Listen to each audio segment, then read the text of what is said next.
There's a lot of scary talk on the national scene about a looming fiscal cliff. So should Hawaii be afraid?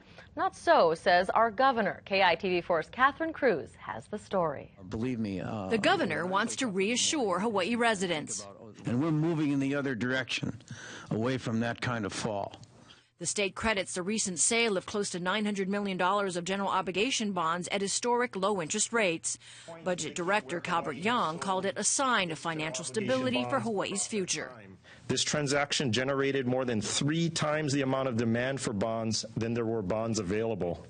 That unprecedented sale, they say, should help Hawaii weather the loss of federal funding should Congress and the president fail to reach a compromise on a spending plan. The governor says he is bracing for potential cuts of anywhere between $25 to $40 million, which will be reflected in the draft budget he presents to lawmakers in about 2 weeks. Social services could absorb much of that hit.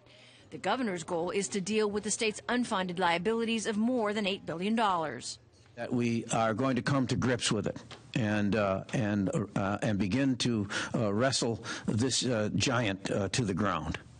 Union workers will take note. Young hinted the state could restore the 5% pay cuts that government unions took in the last round of contract talks. As for military spending, the governor seemed pretty confident that any cuts to the defense budget will not have a drastic effect on the Pacific Command.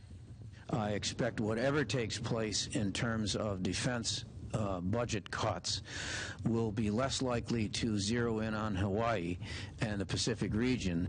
An optimistic take on unsettling times. Catherine Cruz, KITV4 News.